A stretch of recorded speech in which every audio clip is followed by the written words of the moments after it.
Welcome class 8th in our today's SST class. Students, from today we are going to start our geography section, chapter 2nd, and the name of the chapter is Land, Soil, Water, Natural Vegetation and Wildlife.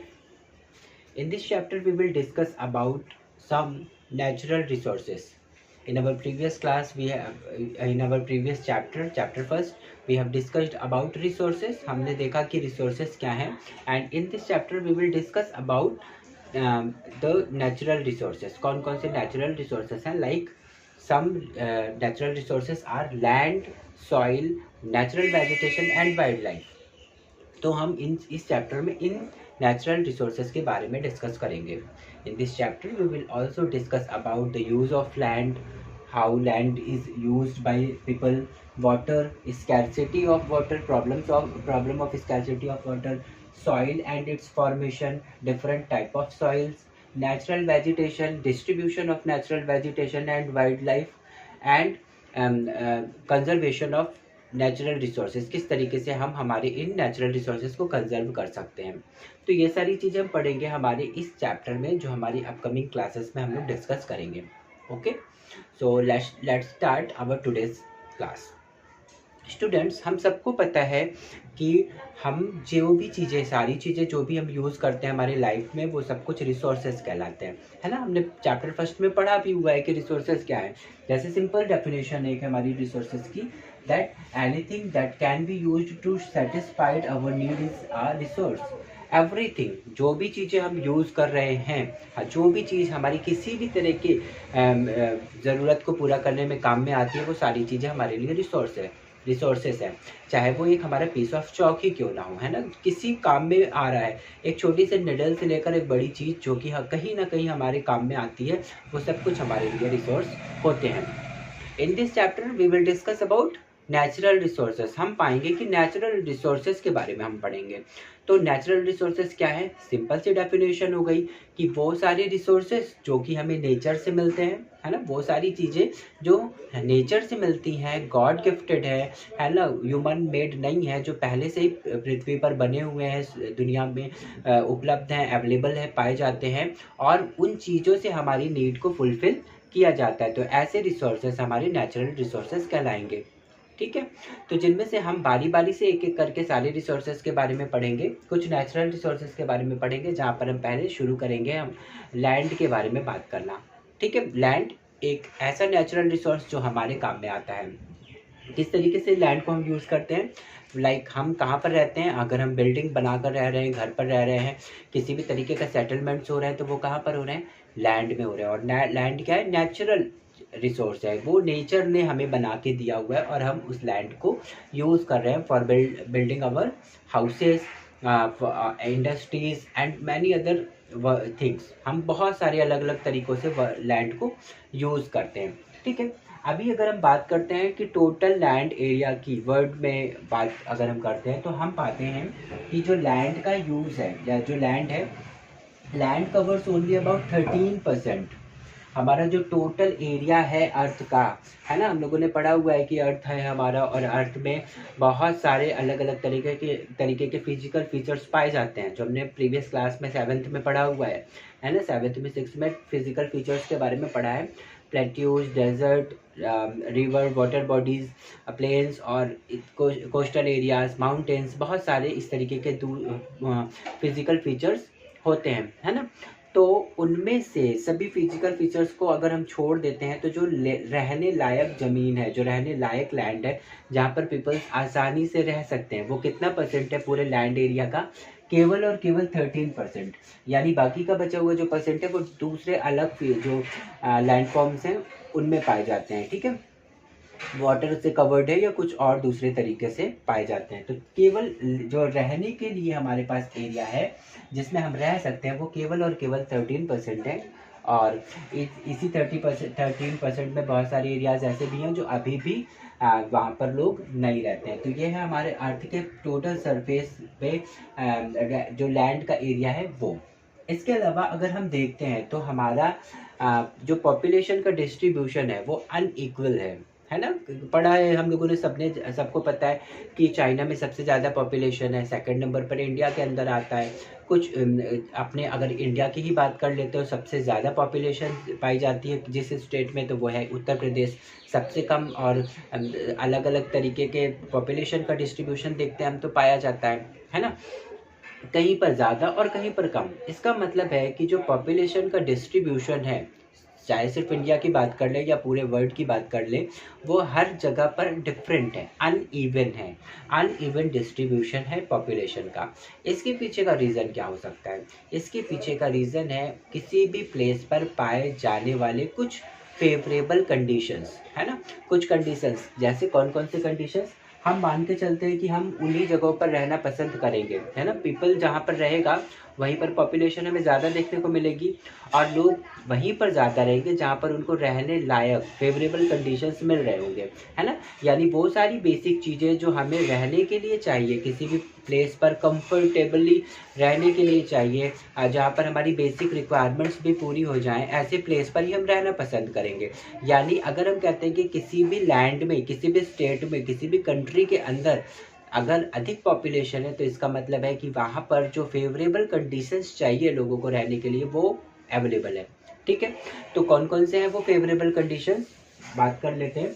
जैसे uneven distribution के लिए कौन कौन से factors responsible हैं? वो है उस प्लेस का लैंड फॉर्म, जिस भी जो भी उस प्लेस का लैंड फॉर्म है। फॉर एग्जांपल अगर हम किसी भी स्टेट को ले लेते हैं और वहाँ का लैंड फॉर्म माउंटेनियस है, बहुत ज़्यादा माउंटेन्स है, बहुत ऊंचे नीचे टेरेंस है, बहुत ज़्यादा वहाँ पर इस तरीके के फिजिकल फीचर्स हैं, ठीक है, तो क्या प्रॉब्लम्स वहाँ पर आएगी? वहाँ पर लोगों को ट्रांसपोर्टेशन में प्रॉब्लम आएगी। जहाँ पर ट्रांसपोर्टेशन नहीं है, इसका मतलब है वहाँ पर इकोनॉमिक एक्टिविटीज़ बहुत अच्छी नहीं हो पाएंगी।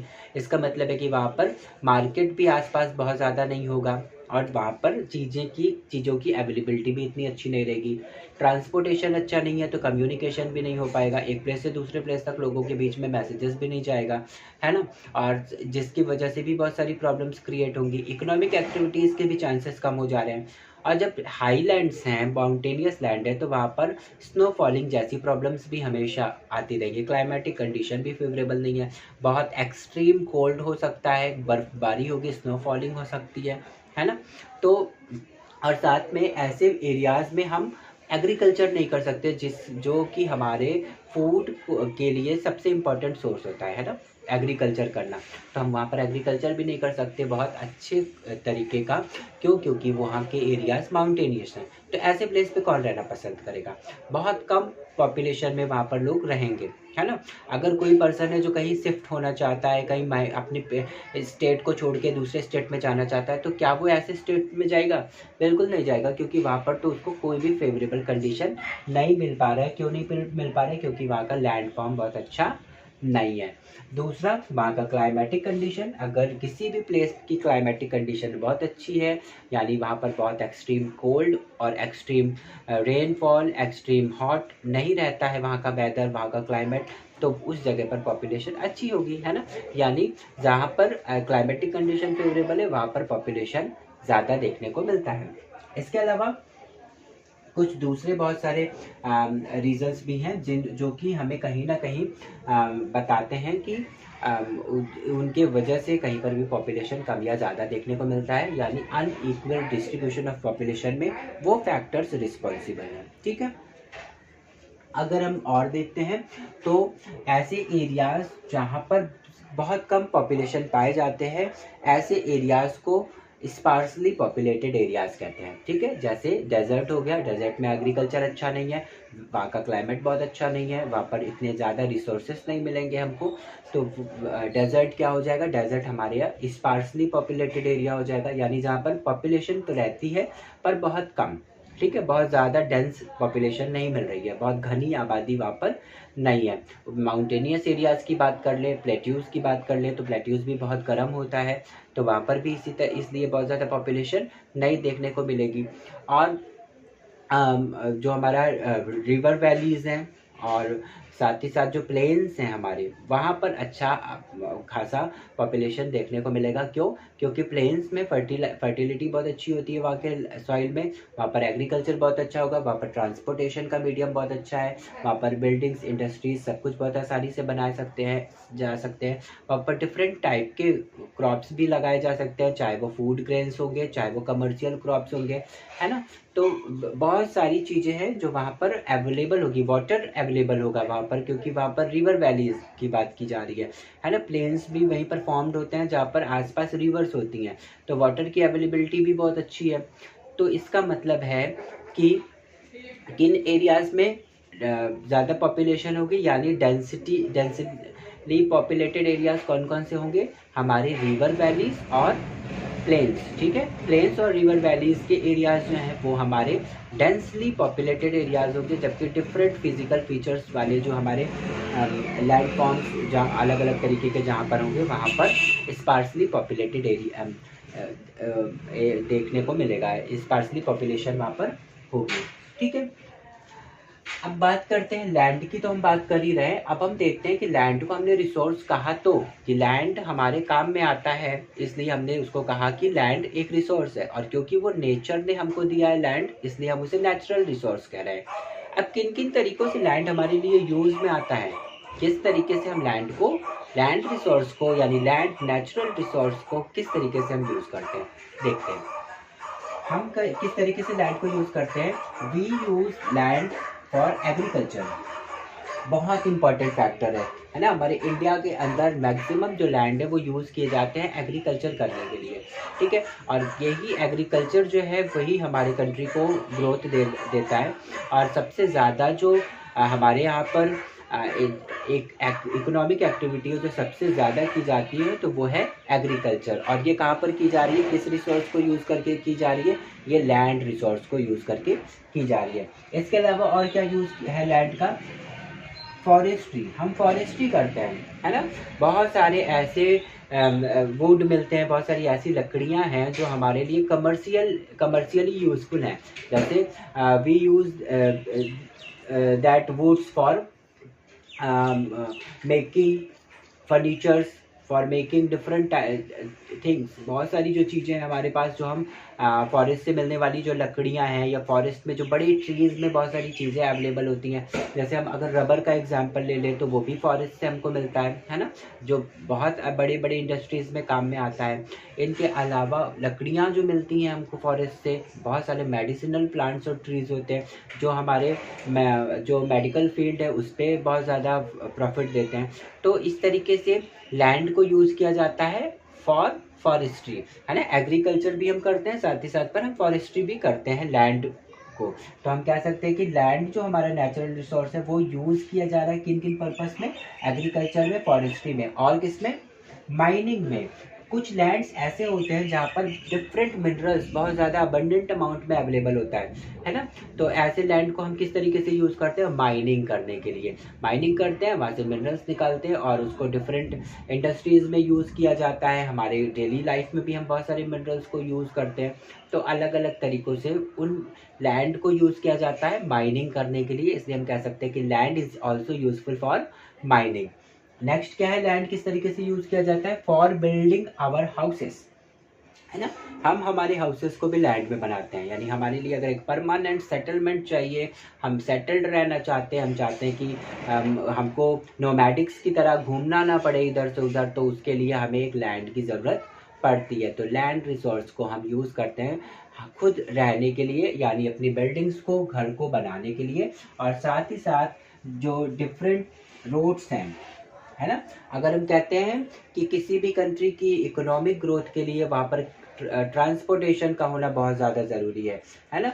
तो इसका मतलब है कि वहाँ पर रोड्स बहुत अच्छी होनी चाहिए। और वो रोड्स कहाँ पर बनेगी? वो रोड्स बनती हैं लैंड में। तो लैंड के लिए रोड्स को भी बहुत ज़्यादा इम्पोर्टेंट है हमारे लिए, और वो बनाए जा रहे हैं लैंड पर। इसके अलावा and setting up of industries, ठीक है। किसी भी कंट्री का ग्रोथ तब हो सकता है जब उस कंट्री के अंदर बहुत सारी अलग अलग इकोनॉमिक एक्टिविटीज़ हों, एग्रीकल्चर के अलावा भी। और हमारे कंट्री के अंदर जो ज़रूरी है, जो एक और सेक्टर, जो सेकेंडरी सेक्टर है, वो है इंडस्ट्रीज़, है ना। बहुत सारे वर्कर्स हैं, बहुत सारे लोग हैं जो एम्प्लॉयड हैं इंडस्ट्रीज़ में। और वो इंडस्ट्रीज़ कहाँ पर बन सकती हैं? वो इंडस्ट्रीज़ लैंड रिसोर्स को यूज़ करके बन सकती है। इसलिए हम कहेंगे कि land is also useful for building industries. ठीक है, तो कौन कौन सी चीज़ें हैं जिनमें हम लैंड को यूज़ करते हैं, लैंड रिसोर्स को यूज़ करते हैं? वो है agriculture, forestry, mining, building of houses, roads and setting up of industries. और इसके अलावा बहुत सारे दूसरे यूजेस भी हैं लैंड के। कुछ आइडियाज़ तुम लोग दोगे और जो भी आंसर क्वेश्चंस पूछे जाएंगे उनमें आंसर्स में और दूसरे एग्जांपल्स और लैंड के यूजेस हम लोग लिख के बताओगे। ठीक है, इसके बाद अगर हम बात करते हैं तो कि ये लैंड यूज़ किस तरीके से किया जाता है। जैसे हम कैसे आइडेंटिफाई करेंगे कि किसी लैंड को हम किस यूज़ में लाएं, है ना। अगर हम कहते हैं कि हमारे पास एक लैंड है और हमने सोचा कि इसको हमको यूज़ करना है अगर, तो किस यूज़ में लाएं? हम उसमें माइनिंग कर दें, या हम उसमें हाउस बना दें, या हम उसमें एग्रीकल्चर कर दें, है ना, फार्मिंग कर लें। तो वो किस तरीके से हम आइडेंटिफाई करते हैं? हम देखते हैं लैंड की क्वालिटी को, है ना, लैंड की क्या क्वालिटी है, और फिर उसके हिसाब से हम उसको यूज़ करते हैं। जैसे हम क्या क्या देखते हैं? हम देखते हैं कि वो जो लैंड है उसका उसकी में सॉइल किस टाइप की पाई जाती है। अगर उसमें सॉइल अच्छे क्वालिटी की पाई जाती है तो हम क्या करेंगे? हम उसमें एग्रीकल्चर कर सकते हैं। ठीक है, अगर अच्छे टाइप की सॉइल वहाँ पर उसमें नहीं पाई जाती है तो हम कहेंगे कि इसको एग्रीकल्चर के अलावा दूसरी जो एक्टिविटीज़ के है या दूसरे तरीके से हम इस लैंड को यूज़ कर लें, है ना। अगर मान लेते हैं कि कोई लैंड है जिसमें मिनरल्स हमें बहुत ज़्यादा पाए जा रहे हैं, जिसके क्रस्ट के अंदर अपर लेयर में, तो हम कहेंगे कि इस लैंड में हम हाउसेस नहीं बनाएंगे, यहाँ पर हम इंडस्ट्रीज नहीं बनाएंगे, बल्कि यहाँ पर हम माइनिंग करेंगे। ठीक है, तो उसी तरीके से हम हर तरह के लैंड को आइडेंटिफाई करते हैं, उस लैंड को ऑब्जर्व करते हैं, उसमें कौन कौन सी क्वालिटीज़ हैं, उसके आसपास का एरिया कैसा है, और फिर उसके हिसाब से उस लैंड को हम यूज़ करते हैं। यानी लैंड यूज़ जो है वो किस चीज़ पर बेस्ड होता है, उस लैंड में क्या फीचर्स हैं, क्या क्वालिटीज़ हैं, उनके बेसिस पे हम तय करते हैं कि किसी भी लैंड को हम किस यूज़ में लाएंगे। ठीक है, लैंड अगर हम ओनरशिप के बेसिस पे देखते हैं तो वहाँ पर लैंड के दो टाइप्स हैं। ठीक है, लैंड्स जो होते हैं वो दो तरीके के होते हैं। फर्स्ट होता है प्राइवेट लैंड एंड सेकंड होता है कम्युनिटी लैंड। ठीक है, private land and community land, ये लैंड के टाइप्स हैं। ठीक है, और ये ओनरशिप के बेसिस पे बताया जा रहा है। ठीक है, तो जैसे अगर मान लेते हैं कि कोई भी लैंड है जो किसी प्राइवेट पर्सन की ओनरशिप है, जैसे मान लेते हैं कि हमारा हाउस, हमारे खुद का हाउस, तुम्हारा हाउस, है ना, वो क्या है, उसका ओनर कौन है? हमारे फादर होंगे, हमारे फादर नहीं तो हमारे ग्रैंडफादर होंगे, मतलब कहीं ना कहीं हमारा कोई फैमिली मेम्बर ही उस लैंड का ओनर है ना। तो ऐसा लैंड जिसकी ओनरशिप किसी इंडिविजुअल पर्सन की या कि उसके फैमिली मेम्बर्स की होती है, ऐसे लैंड को हम क्या कहते हैं? प्राइवेट लैंड कहते हैं। ठीक है, लेकिन जैसे अगर मान लेते हैं कोई लैंड है जिसका कोई एक पर्सन मालिक नहीं है, मतलब ओनर नहीं है, और बहुत सारे अलग अलग तरह के लोग उसके ओनर हैं, यानी उसको यूज़ करते हैं। ठीक है, जैसे हमारा घर है, हम कौन यूज़ करेगा? पड़ोसी आके नहीं यूज़ करेगा हमारे हाउस को, हमारे रिलेटिव्स आएंगे वो यूज़ करेंगे, हमारे फैमिली मेम्बर्स यूज़ कर सकते हैं, है ना। हम और हर तरह के लोगों को अपना हाउस नहीं यूज़ करने देंगे, अपने लैंड को यूज़ नहीं करने दे सकते, है ना। तो ऐसे लैंड क्या कहलाएंगे? वो प्राइवेट लैंड कहलाएंगे। लेकिन ऐसा लैंड जिसको बहुत सारे लोग एक साथ यूज़ कर सकते हो, ऐसे लैंड को कम्युनिटी जो लैंड होता है वो कम्युनिटी लैंड कहलाता है। जैसे एग्जाम्पल क्या देंगे? जैसे पार्क क्या है? वो किसी पर्सन की प्राइवेट प्रॉपर्टी नहीं है। हम भी जा सकते हैं मॉर्निंग वॉक करने, तुम भी जा सकते हो वहाँ पर एक्सरसाइज करने, कोई तीसरा पर्सन भी जा सकता है वहाँ पर बैठने, आराम करने या घूमने टहलने, है ना। तो ऐसा लैंड जो कि जिसको हर कोई यूज़ करता है, उस लैंड को कम्युनिटी लैंड कहते हैं। जबकि वो लैंड जो कि किसी प्राइवेट पर्सन का होता है, किसी इंडिविजुअल पर्सन का होता है, उसको प्राइवेट लैंड कहते हैं। ठीक है, कई बार होते हैं कि कुछ ऐसे लैंड्स होते हैं जहाँ पर सब लोग मिल के फार्मिंग करते हैं। ठीक है, तो ऐसे लैंड को कम्युनिटी लैंड कहेंगे। ठीक है। एक कोई भी एरिया है, वहाँ पर एक कॉमन लैंड है, वहाँ पर पूरे जो लोकेलिटी में रहने वाले लोग हैं सब मिल के वहाँ पर फार्मिंग करते हैं, और जो कुछ भी प्रोडक्शन उसमें से निकलता है सारे लोग आपस में शेयर कर लेते हैं। तो ऐसे लैंड को जिसकी कोई ओनरशिप किसी इंडिविजुअल पर्सन की नहीं है, उस लैंड को हम कम्युनिटी लैंड कहते हैं। ठीक है, तो समझ गए होंगे लैंड्स दो टाइप के हैं, private land and community land. ठीक है, तो इस तरीके से लैंड को यूज किया जाता है। तो ये सब कुछ हम पढ़ रहे हैं हमारे लैंड रिसोर्स के बारे में, जो कि हमारे नेचुरल रिसोर्सेज का फर्स्ट एग्जाम्पल है। अब आगे बढ़ेंगे और हम पाएंगे देखेंगे कि और क्या चीज़ें हैं लैंड से रिलेटेड इंफॉर्मेशन हमारे पास। बच्चों, हम समझ पा रहे हैं कि लैंड हमारे लिए बहुत यूज़फुल है। हम एग्रीकल्चर कर रहे हैं, हम उसमें फार्मिंग कर रहे हैं, हम उसमें हाउसेस बना रहे हैं, हम उसमें माइनिंग कर रहे हैं, हम उसमें फॉरेस्ट लगा रहे हैं, हम उसको बहुत सारे अलग अलग तरीके से यूज़ कर रहे हैं।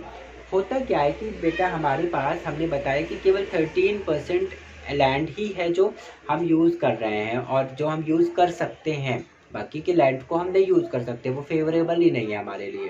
ठीक है, तो हम पाते हैं कि हमारे पास जो लैंड की अवेलेबिलिटी है या लैंड का जो अमाउंट है वो कितना है, 13% है।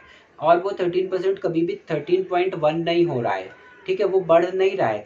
हमारे पास लिमिटेड एरिया है लैंड का, लेकिन रहने वाले लोगों की संख्या लगातार बढ़ती जा रही है, पॉपुलेशन बहुत ग्रोथ कर रहा है और उसी एरिया के अंदर हम सबको रहना है। ठीक है, और जैसे जैसे पॉपुलेशन आगे बढ़ती है हमारे पास लैंड की रिक्वायरमेंट और बढ़ती जाती है। यानी जितने ज़्यादा लोग होंगे उतने ज़्यादा हमको हाउसेस बनाने हैं, है ना, रहने के लिए।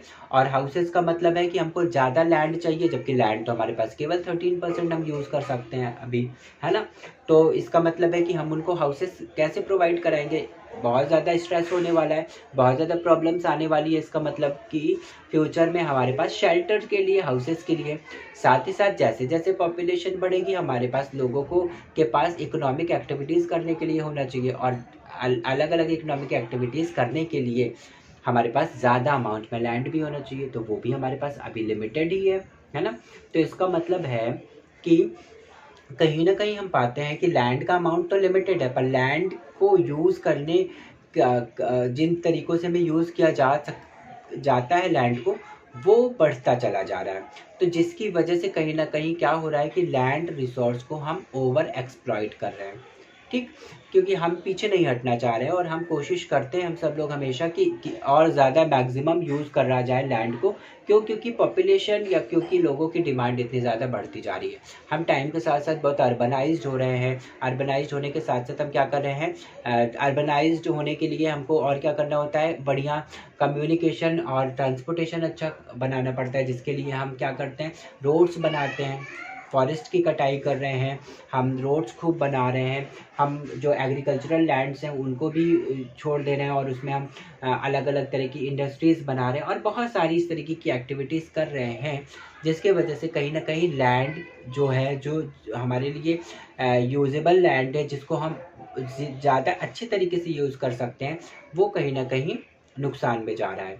ठीक है, किन किन तरीक़ों से लैंड को लॉस हो रहा है, लैंड का पर नुकसान पहुंच रहा है, वो हम देखते हैं। जैसे हमारे ग्रीड की वजह से, ह्यूमन बींग्स के ग्रीड की वजह से लैंड्स पे क्या असर पड़ रहा है, लैंड डिग्रेडेशन हो रहा है। ठीक है, लैंड की क्वालिटी टाइम के साथ साथ धीरे धीरे डाउन होती जा रही है।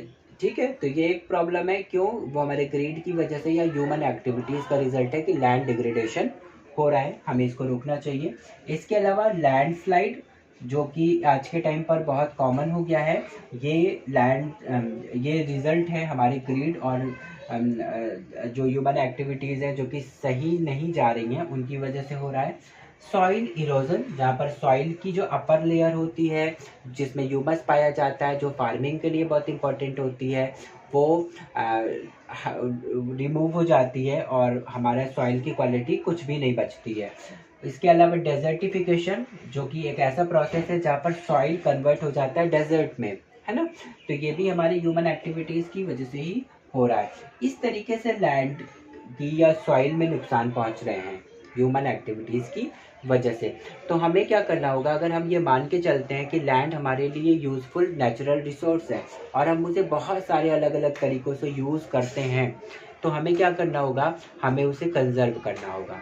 हमें उसका यूज़ तो करना है क्योंकि वो रिसोर्स है और हमें उसको यूज़ करना ही है, पर हम उसको ओवर यूज़ ना करें, है ना। थोड़ा सा कंजर्व करके अगर लिमिटेड वे में हम लैंड को यूज़ करते हैं तो हमारी फ्यूचर जनरेशन के लिए लैंड अवेलेबल रहेगा और वो और ज़्यादा अच्छे तरीके से लैंड को यूज़ कर पाएंगे। ठीक है, तो उसके लिए हमें क्या करना होगा, हमें उसके लिए लैंड कंजर्वेशन के लिए कुछ स्टेप्स लेने होंगे। कौन कौन से स्टेप्स ले सकते हैं, किस तरीके से हम कंजर्वेशन कर सकते हैं लैंड का। हम कर सकते हैं अफॉरेस्टेशन, यानी पेड़ों की कटाई को अगर हम रोक दें और ज़्यादा से ज़्यादा प्लांटेशन करें तो हमारी जो सॉइल की क्वालिटी है वो मेंटेन रहेगी। जैसे सॉइल इरोजन नहीं होगा, डेजर्टिफिकेशन नहीं होगा, लैंडस्लाइड्स भी नहीं होगा और लैंड डिग्रेडेशन जैसी चीज़ें भी नहीं होंगी। तो उसके लिए हमें अफॉरेस्टेशन पर बहुत ज़्यादा जोर देना होगा और डिफॉरेस्टेशन को रोकना होगा।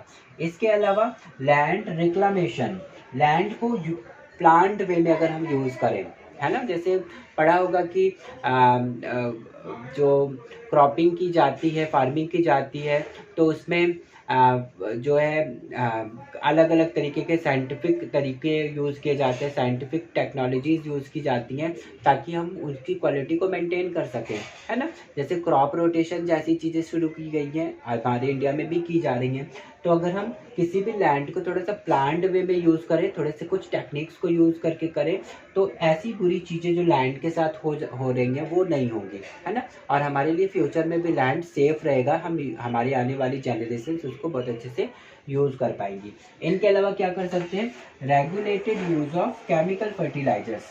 केमिकल फर्टिलाइजर्स हमारे लिए यूज़फुल होती हैं क्योंकि हम जब केमिकल फर्टिलाइजर्स को यूज़ करते हैं तो सॉइल की क्वालिटी थोड़ी सी अच्छी हो जाती है और हमारा जो प्रोडक्शन होता है ग्रेन्स का, फूड ग्रेन्स का, कमर्शियल क्रॉपिंग जो भी हम करना चाहें वो उसका प्रोडक्शन थोड़ा सा ज़्यादा अच्छा होता है। लेकिन ये फर्टिलाइजर्स लैंड की, सॉइल की क्वालिटी को बहुत ज़्यादा ख़राब कर देते हैं।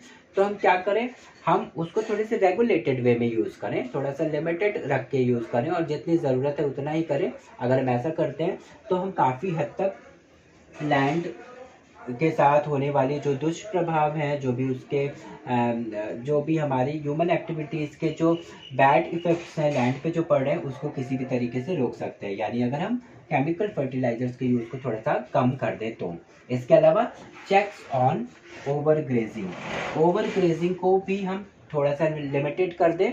जो पशुपालन करने वाले लोग होते हैं, जो कैटल रियरिंग, एनिमल हस्बेंड्री करते हैं, वो बहुत ज़्यादा ग्रेजिंग करा देते हैं, चर लेते हैं एनिमल्स उनके घास को, ग्रासेस को, जिसकी वजह से भी लैंड डिग्रेडेशन होता है, सॉइल की क्वालिटी ख़राब होती है, लैंडस्लाइड्स वगैरह भी होते हैं। तो अगर हम उसको भी थोड़ा सा लिमिटेड कर दें और इन स्टेप्स के थ्रू अगर हम लैंड को कंजर्व कर दें तो फ्यूचर के लिए हमारे लिए ये सबसे इम्पॉर्टेंट जो नेचुरल रिसोर्स है वो सेफ रह पाएगा। ठीक है, तो ये तरीके हैं लैंड को कंजर्व करने के जो सबसे बहुत ज़्यादा इम्पॉर्टेंट हमारे लिए है। तो आज की क्लास में हम लोगों ने पढ़ा और समझा नेचुरल रिसोर्सेस में पाए जाने वाले जो कुछ एग्जांपल्स हैं उनमें से कुछ जो एक इम्पॉर्टेंट नेचुरल रिसोर्स है लैंड, उसके बारे में, जहाँ हमने पढ़ा कि लैंड क्या है, किस तरीके से लैंड का यूज़ है, हमारे इंडिया में कैसे यूज़ किया जाता है लैंड को। इसके अलावा ओनरशिप के बेसिस पे लैंड के टाइप्स कौन कौन से हैं, वो कौन कौन से फैक्टर्स हैं जो बताते हैं अनइवन पॉपुलेशन के डिस्ट्रीब्यूशन का रीज़न है। और उसके साथ साथ हम लोगों ने देखा कि लैंड पर कौन कौन से बैड इफ़ेक्ट्स पड़ रहे हैं ह्यूमन एक्टिविटीज़ के और किन तरीके से हम लैंड को कंजर्व कर सकते हैं, इसके बारे में हम लोगों ने आज पढ़ा।